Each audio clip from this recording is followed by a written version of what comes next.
todos esses episódios, esses acontecimentos são maravilhosos, mas é interessante para todos aqueles que estão nos vendo, nos ouvindo, como é que nasce um pioneiro, meu amigo? Olha como é que nasce um pioneiro. Quer dizer, às vezes é de uma maneira tão inusitada, tão diferente, que jamais imagina. Quando você está contando, eu estava imaginando, porque eu conheci sua casa, essa casa lá na Vicentina, lá em Belo Horizonte, nós éramos vizinhos, né?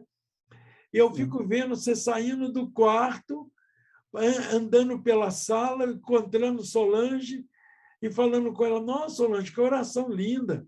E ela ali, talvez de maneira estratégica, ela não deu muita importância para ver seria a sua reação, né?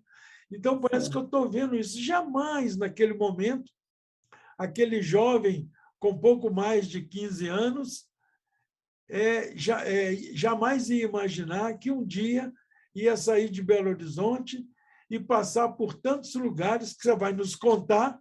Passou pelo Amazonas, você passou pelo Nordeste, pelo Norte e para o Centro-Oeste, né? Então, vamos chegar lá. Mas, assim, eu quero só levantar essa questão de como é que nasce um pioneiro. Certo. Declarando o Bahá'í primeiro, né, Vadinho? Às vezes, porque eu dei uma vez uma palestra aqui em Mogi Guaçu, numa reunião lá sobre pioneirismo e tal, e quando eu terminei a palestra, a apresentação e tal, uma menina que não tinha nem 15 anos, acho que tinha 14 na época, se levantou de pioneira, falou: eu quero ser pioneira. E ela queria ser pioneira em Cuba. Aí eu falei: mas por que Cuba? Ela falou: porque lá o pessoal não acredita em Deus. Olha e aí só. eu quero levar. Quem era essa menina? Tálita. A Tálita Barão. E, na época, nem ela, nem a família toda dela era Bahá'í. Então, você vê que acontecem coisas diferentes, né? Mas, então, continuando aí.